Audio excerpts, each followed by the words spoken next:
안녕하세요. 보며 들으며 삼국지 병법입니다. 지난 시간에 좀 끊긴 게 있어서 잠깐 그거 마저 마무리 읽고 다시 시작하겠습니다. 자, 여기죠. 여기부터입니다. 거기에 급히 달려온 관우가 또 말했다. 주군, 가시덤불은 봉황이 깃들 곳이 아니라고 하지 않습니까? 주군께서는 그토록 큰 공을 세우고도 겨우 한 고을의 위에 임명되었습니다. 게다가 칙사라는 것은 허울 좋은 위엄을 빈 조정의 천한 관리들에게 견디기 어려운 모욕을 당했습니다. 생각해보면 아직 큰 뜻을 펼 시기가 오지 않은 것만 같습니다. 차라리 벼슬을 버리고 고향으로 돌아가 다시 한번 원대한 계획을 세워보시지 않으시렵니까? 운장, 그대의 말이 옳다. 현덕은 고개를 끄덕이고 가슴에 차고 있던 인수를 풀어 도구의 목에 걸어주면서 도구, 낙양으로 돌아가면 아래시오. 유비는 조정에 대해 조금도 배반할 생각은 없으나 마음에 참지 못할 일이 있어 벼슬을 버리고 다시 초야로 돌아간다고 말이오. 도구는 사흘 남짓 침대에서 앓고 있다가 나귀를 타고 정주로 달려가 그곳 태수에게 유비가 반란을 일으켰다고 과장해서 호소했다. 태수는 곧 급사를 보내어 조종에 이 사실을 보고하고 유비를 토벌하라는 명령을 받았다. 토벌 부대가 안희연을 향해 떠났다. 그러나 벌써 유비 현덕의 모습은 어느 곳에도 보이지 않았다. 현덕과 수행원 20여기는 북쪽을 향해 달리고 있었다. 벌써 겨울이었다. 어디까지 이렇게 정처 없이 가야 한담. 장비가 성난 듯이 말했다. 대주의 유희는 한나라 종친이다. 가서 부탁하면 반드시 숨겨줄 것이다. 운장형, 우리는 이제 남을 의지할 수는 없지 않겠소? 아, 군사가 아쉽다. 적은 대로 1만 명만 있으면 탁현을 점령하고 천하를 호령할 수가 있을 텐데. 익덕, 만일 그런 식으로 반기를 들게 되면 제2의 황건적이 될 뿐이다. 참아야 할 때는 이를 악물고 참는 거다. 기다려 익덕. 해는 반드시 우리 죽은 위에 비추게 된다. 벌써 그 말을 골백 번도 더 들었어. 에잇, 빌어먹을. 기다려야지. 기다리는 수밖에 도리가 없지. 현덕은 등 뒤로 그런 대화를 들으면서 눈길을 허공에 두고 있었다. 답답한 심정이야 관우 장비 이상이었겠지만 그의 두 눈은 조금도 어둡지가 않았다. 겨울 해가 저물어가고 있는 서쪽 저 너머에 어떤 운명이 그들을 기다리고 있는 것일까? 현덕은 벌써 그런 걸 생각하려 들지는 않았다. 자, 지난 시간 읽은 것이고요. 이번 시간부터는 요 인물문하고 두 챕터 하고 읽겠습니다. 진잠은 백마사 경내의 구층탑을 우러르며 중얼거렸다. 마치 딴 세상에 온 것 같구나. 그 무렵 불교는 아직도 한민족 속에 침투돼 있지 않았다. 도읍 낙양에 있는 단 하나의 이 불교 사원도 포교의 거점이라는 생각을 가지고 있지는 않았다. 낙양에 사는 월지국 사람들을 위한 사원에 지나지 않았다. 월지족은 본디 신강성 동부에 있었지만 흉노에게 쫓겨 현재의 아프가니스탄으로 옮아갔다. 천축, 인디아, 천축이 가까워 주민은 거의 불교 신자였다. 낙양에 살고 있는 월지족도 신앙을 지켰다. 백마사는 후한 제2대 명제가 세웠으니 그 역사가 이미 100년을 넘은 셈이었다. 한족 신자가 전혀 없지는 않았지만 그 수요는 아주 적었다. 그러므로 절 안에서 만나는 건 대개가 월지족 사람들이었다. 그렇구나. 소영님이 나를 왜 이곳에 보냈는지 알 것 같다. 진잠은 겨우 맥락이 이어진 것 같은 느낌이 들었다. 이번에 다시 동쪽에 가져야 하겠어요. 이번엔 2년이나 3년쯤 있어야 할 테니 각오하셔요. 오드미도의 교주 장로는 이미 23살이었다. 그 어머니인 소용은 40살이 멀지 않았을 텐데 아직도 20대로 보이는 이상한 부인이다. 젊게 보일 뿐 아니라 뭐라 말할 수 없이 아름다웠다. 부미가 있는 아름다움으로 사람의 마음을 부드럽게 만들어준다. 낙양에 도착하면 이 편지를 가지고 백마사의 지형을 찾아가도록 해요. 구체적인 지시는 그것뿐이었고 편지도 봉하지 않았지만 진잠은 읽을 수 없었다. 가로 쓴 천축 글자였다. 경내에 돌 판자를 깔아놓은 길이 십자로 교차된 곳에서 안내하던 동승이 왼쪽 길을 가리켰다. 이쪽입니다. 4년 전 이 백마사 곁을 지나면서도 이렇듯 강한 이국 정서를 느끼지 못했던 것은 마원의 처형에서 받은 충격이리라. 앞서 걷는 동승은 맨발에 남학신을 신고 있었다. 발을 옮길 적마다 남학신이 돌 판자길에 달그락거리며 울린다. 그 맑은 소리에 진잠의 정신도 맑아졌다. 진잠은 돌 판자길을 한 걸음 한 걸음 또 한 걸음 다짐하듯 걸었다. 그는 가죽으로 만든 신을 신고 있었기 때문에 별로 소리가 나지 않았다. 여기입니다. 동승은 이윽고 발걸음을 멈추더니 합장했다. 납 빛깔의 벽돌로 만들어진 작고 나직한 건물 앞이었다. 백마사는 천축사원을 그대로 본딴 구조였다. 크고 작은 타파가 늘어서고 숙박을 위한 승원이 여기저기 세워져 있다. 저런 곳에 싶은 엉뚱한 데에 사당과 승원이 있었다. 방금 안내된 암자 같은 건물도 옆에 아름드리 나무들이 우거져 있어 얼핏 눈에 띄지 않는다. 진잠은 물었다. 들어가도 좋습니까? 예, 저는 이제 물러가겠습니다. 느릅나무 문짝을 밀자 소리 없이 열렸다. 백마 등에 실려온 경문이 느릅나무 상자에 간직되었다는 전승이 있어 이 절에선 그 목재를 많이 쓰고 있었다. 어서 오세요. 기다리고 있었습니다. 진잠이 안을 기웃거리기 전에 안에서 목소리가 들렸다. 그것은 여인 목소리였다. 동승처럼 심한 것은 아니었으나 서역 사투리를 쓰고 있는데 그것이 이상하게도 교태스럽게 느껴졌다. 예, 진잠은 다음 말을 삼켰다. 방 한가운데 네모꼴의 긴 탁자가 있는데 그 건너쪽에 젊은 여인이 서 있었다. 여인이 있다는 건 알았지만 진잠이 마른 침을 삼킨 것은 그녀의 보기 드문 미모 탓이었다. 서역의 여인이 틀림없다. 얼마쯤 움푹 들어간 둥근 눈에 파란 눈동자가 아름다웠다. 한족의 복장을 입고 있었고 머리도 그 무렵 유행이던 타마개였다. 타마개는 낙마했을 때처럼 상투가 한쪽으로 기운 머리 모양이다. 머리 꼭대기에서 기우뚱한 상투를 아래에서 야무지게 받치고 있는 듯한 느낌을 주는 팽팽한 얼굴은 커다란 눈과 잘 어울리고 있었다. 살갗은 들여다 보이듯 희었다. 이만하면 진잠은 눈을 깜빡거렸다. 그는 눈앞의 젊은 여자를 소용과 비교하려 했던 것이다. 이제까지 그는 소용을 다른 여자와 비교해서 생각한 적이 없다. 그런 일은 숭배에 맞지 않는 소용에 대한 큰 모욕으로밖에 생각되지 않았다. 그에게 소용은 여자로서 생각해선 안 될 대상이었다. 그렇건만 소용의 존재는 진잠의 마음속에서 다른 모든 여자를 내쫓아왔던 것이다. 그런데 이제 비로소 그의 마음을 사로잡을 만한 여자가 눈앞에 있는 것이다. 저는 경매라고 합니다. 지영님께 전하겠으니 잠깐 앉아 기다려 주십시오. 서역의 아가씨는 그렇게 말하더니 꽃잎 무늬가 수놓아진 군을 나부끼며 안으로 사라졌다. 조금 있으려니까 눈빛이 날카로운 30살 안팎의 사나이가 나타났다. 틀림없는 서역 사람이지만 사투리는 없었다. 제가 지영입니다. 부인의 편지는 지금 읽었습니다. 저로서 도움이 된다면 무슨 일이라도 기꺼이. 짧지만 말꼬리가 또박또박 끊기는 맑은 목소리였다.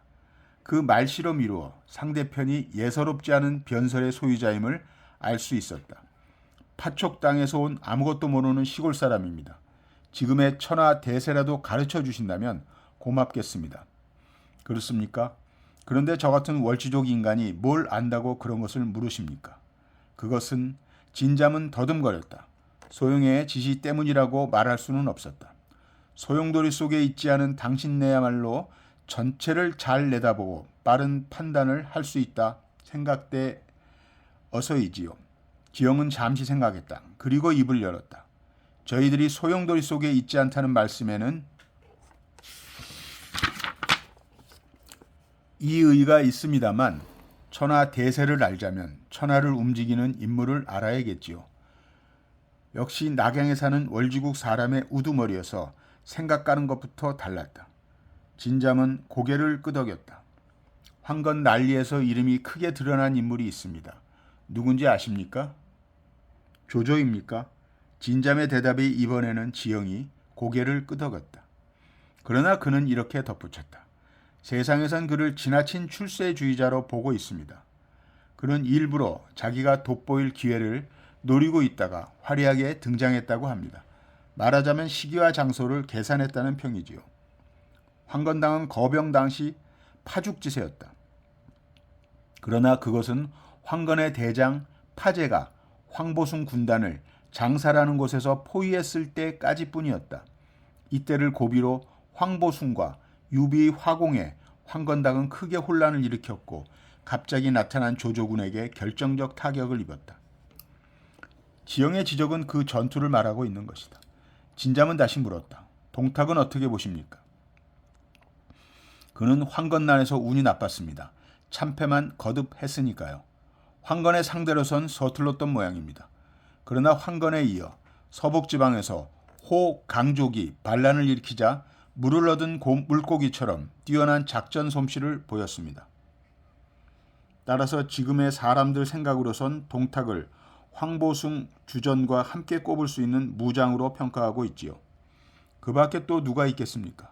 손견을 꼽을 수 있겠지요. 그는 남쪽의 웅제로서 이번에도 구성일당을 무찔러 앞으로 주목할 인물입니다. 또 그 밖에는 진잠은 물었다. 고개를 흔들었다. 저로선 그 이상 꼽을 만한 사람이 별로 없습니다. 진잠이 말했다. 유비현덕은 어떻게 생각하십니까? 유비에 대해선 나도 생각해 보았지요. 역사를 볼 때 이름 없는 영웅이 갑자기 나타나 천하를 통일한 일도 결코 없었던 일은 아니었으니까. 그렇다면 유비도 충분한 자격이 있지 않습니까? 네, 유비가 이름 없는 인물임에도 많은 공로를 세웠다는 건 나도 알고 있습니다. 그러나 그는 너무도 뿌리가 없습니다. 앞으로 10년 뒤는 몰라도 지금 당장으로는 앞에 나온 세 사람과 겨루기가 힘들지 않을까요? 지영의 말에 진잠도 더 이상 반박할 여지가 없었다. 진잠은 낙양에 머물러 있는 동안 이틀에 한 번은 백마사로 지영을 방문했다. 그 사람들과는 어딘지 마음이 통하는 데가 있어. 더욱이 진잠은 방문할 적마다 지영에게서 무언가를 배우는 것이 있었다. 지금 우리들은 아무런 아쉬움도 없습니다. 언제까지나 지금처럼 대우해 줄 것을 바랄 뿐입니다. 그러나 세상은 바뀝니다. 주권자가 교체되는 겁니다. 호인을 싫어하는 황제가 나타나 호인을 모두 주살하라고 명령을 내린다면 우리는 그것으로 끝장입니다. 우리들은 결코 소용돌이 밖에 있는 것이 아닙니다. 사람을 잘못 택하고 지나치게 가까워졌다간 그 사람과 같은 운명이 되어버립니다. 정도껏 해야 합니다. 너무 밀착해도 안 되고 너무 떨어져도 안 되는 겁니다. 다음 때의 권력을 잡을 가능성이 있는 사람들에게는 보다 충실한 봉사를 하여 연관을 가져야 합니다. 지영의 이야기를 듣는 사이 진잠은 그의 논리가 자기들 오두미두에도 고스란히 들어맞는다고 느꼈다.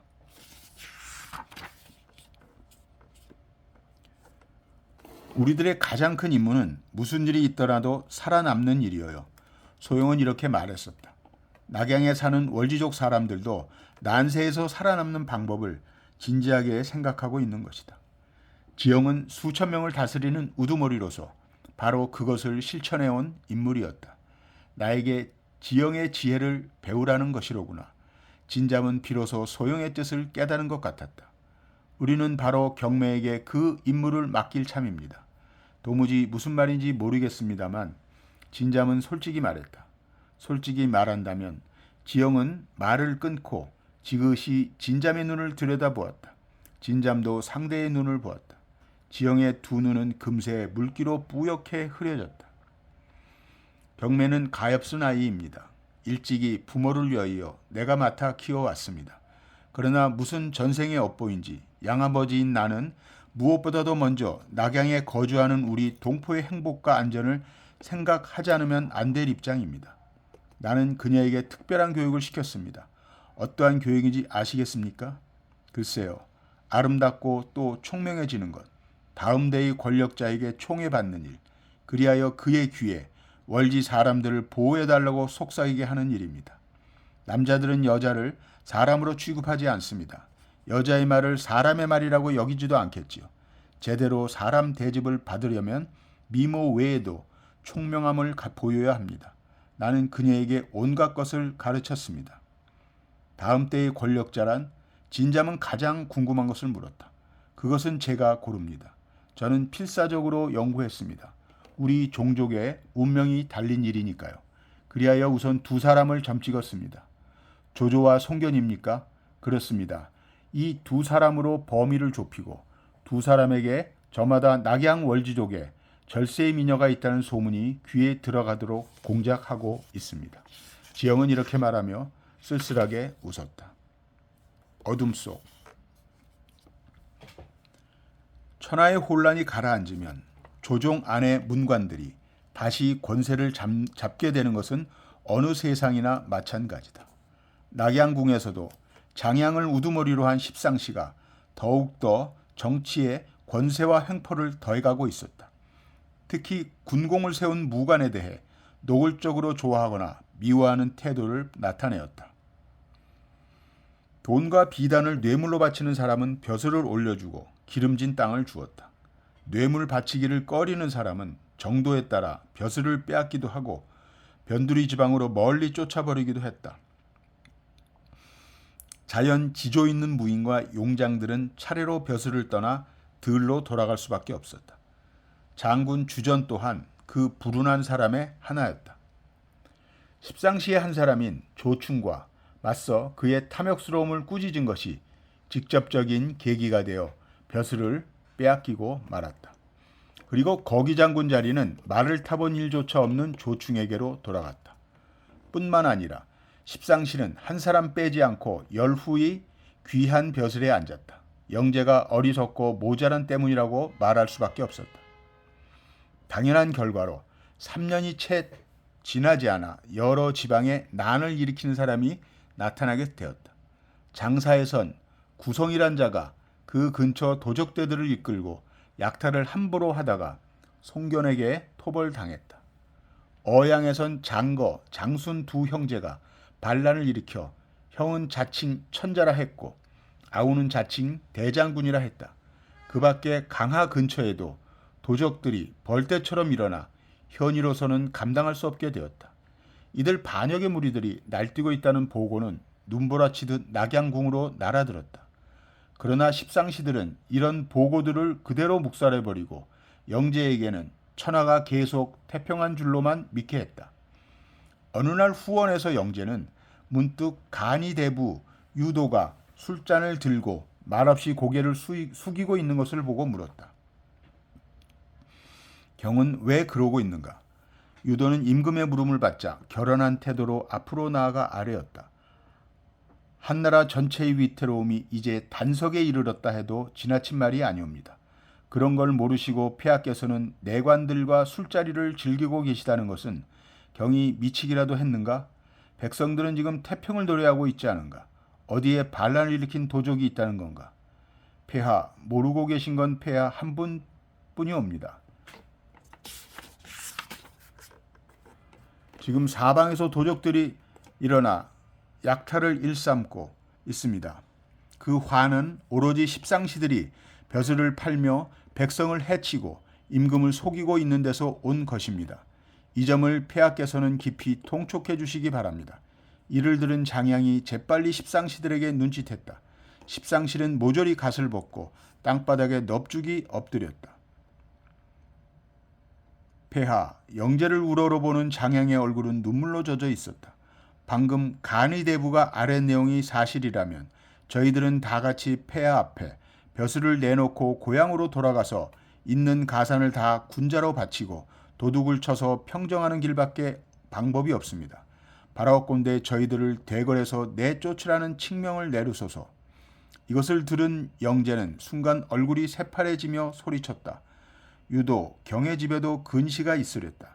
짐에게도 상실한 벼슬은 필요한지고 경과 같은 대신들은 다른 사람으로 바꿀 수 있지만 십상시를 대신할 근시는 없지 않은가. 장양 등 십상시는 속으로 회심의 미소를 지었다. 당장 유도는 끌려나가게 되었다. 폐하, 신의 목숨은 아깝지 않습니다. 아까운 것은 오직 한나라 400년 사직이 망하는 것이옵니다. 유도가 문 밖으로 끌려나가 목이 잘라지려 할 때 마침 사도 진탐이 지나가다가 호롱했다. 이게 무슨 짓이냐? 당장 치우지 않겠느냐? 진탐은 성품이 강직하여 불의를 보고는 참지 못하는 사람이었다. 유도 같은 훌륭한 대신의 목을 치는 것은 벌써 궁중이 썩을 대로 썩었다는 증거다. 내 어찌 가만히 있을 수 있겠느냐? 진탐은 그 자리에서 후원 천자가 있는 곳으로 달려가 무릎을 꿇고 간하였다.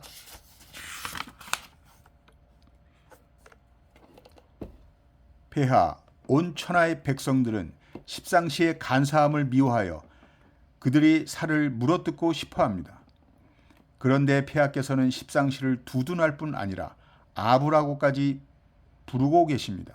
십상시는 한치의 공도 없이 모두 열후에 봉해져 있고 주전 등 뛰어난 군공이 있는 장군들은 멀리 추방되는 등 종묘사직의 기강은 이미 땅에 떨어져 있습니다. 폐하, 당장 십상시를 주벌하지 않으면 한나라는 멀지 않아 망하게 될 것이다. 그 결과는 뻔했다. 유도와 함께 진탐 또한 땅바닥에 끌려나와 목이 달아났다. 뭇 도적이 벌떼처럼 일어나고 있다는 소식이 천자의 귀에 들어간 이상은 십상시도 그대로 있을 수는 없었다. 도적을 토벌하기로 했다. 손견을 장사태수로 임명해 구성을 치게 했다. 손견은 50일이 다 안 되어 구성을 쳤다는 보고를 보도해왔다. 그 공로에 의해 손견은 오정 후에 봉해졌다.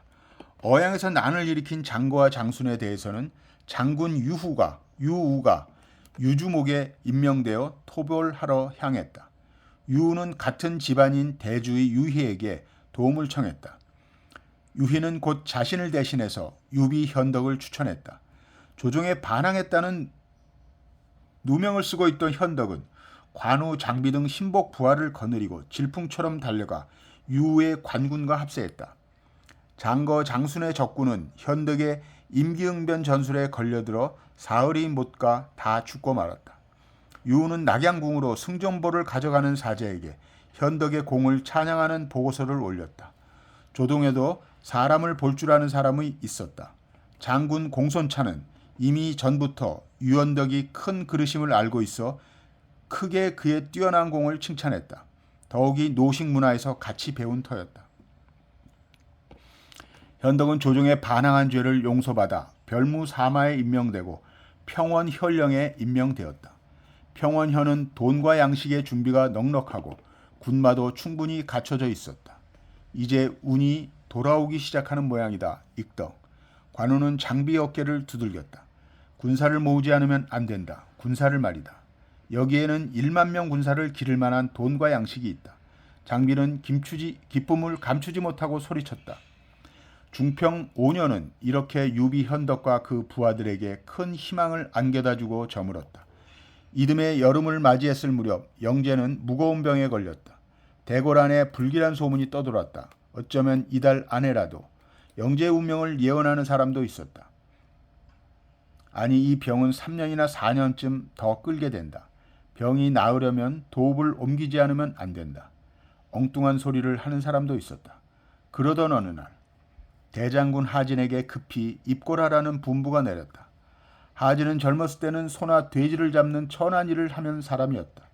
그의 누이가 너무나 미인이었기 때문에 후궁에 들어와 귀인이 되어 황자 변을 낳았다. 마침내는 황후가 되는 보기 드문 출세를 했다. 자연 오빠인 하진도 대장군에 승진될 수도 있었다. 말하자면 하진은 누이 덕으로 출세를 한 셈이다. 그런데 몇 해 전부터 하후는 상당히 투기가 심한 여자가 되어 있었다.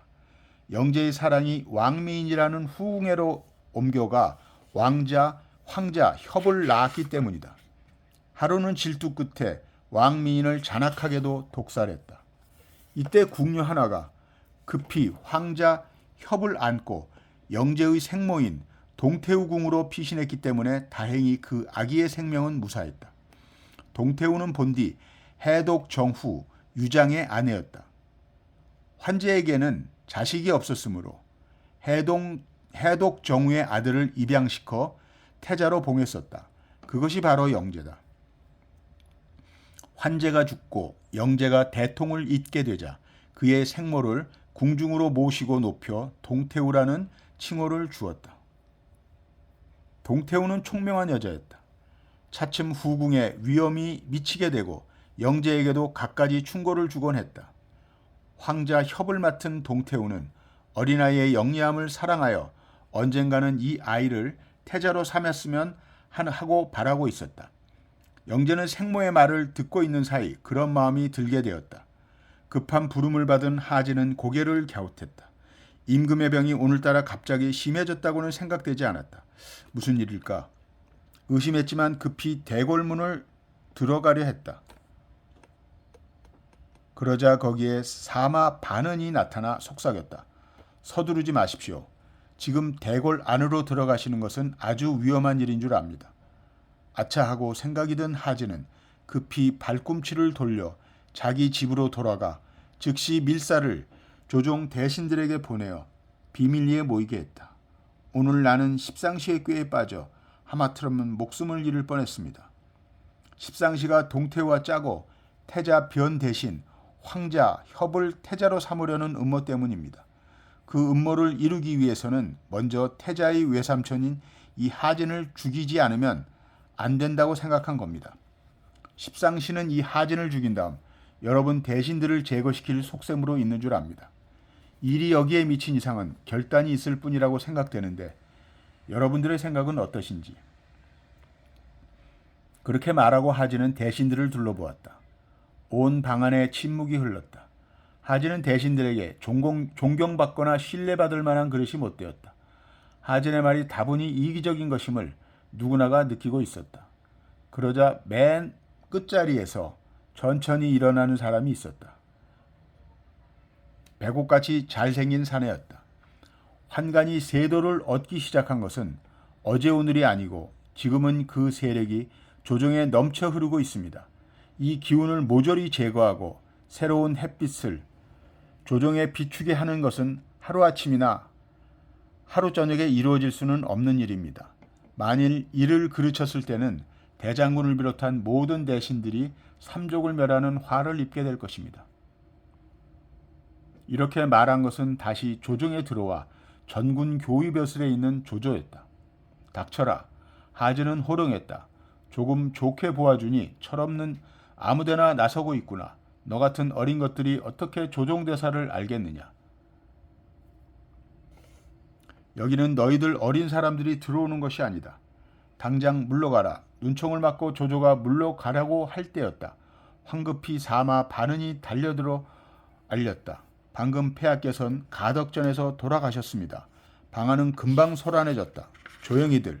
반은은 큰 소리로 제지시킨 뒤 십상시는 이를 숨기고 먼저 하진 대장군을 궁중으로 불러 이를 해친 다음 하루쯤 후궁에 가두고서 황자 협으로 대통을 잇게 할 계획이었음을 분명히 알게 되었습니다. 네 이놈들을. 하진은 분노로 몸을 떨었다. 조조가 얼른 뒤를 받아 외쳤다. 지금으로서는 먼저 천자의 자리를 바로잡은 뒤에 간사한 적을 무찔러야 합니다. 맞아. 그 말이 옳다. 대신들은 찬성했다. 하진은 주위를 둘러보며 물었다. 누가 나를 위해 새 천자의 자리를 바로잡고 적을 칠 용기를 가진 사람은 없는가? 소관이 하겠습니다. 일동의 눈길을 받은 풍채 늠름한 거하는 사예교위 원설화가 하옵니다. 소관에게 정병 5천을 주십시오. 곧 금문을 부수고 궁중으로 들어가 새 임금을 모시고 내관들을 모조리 목베어 보이겠습니다. 하고 큰소리 쳤다. 한나라 사도 원한의 손자여 원봉의 맏아들로 자를 본초라고 했다. 여남 여양의 명문으로 무예가 크게 뛰어나 천하에 널리 알려져 있었다. 원소인가? 그대라면 능히 해낼 것이다. 부탁한다. 하진은 명령을 내렸다.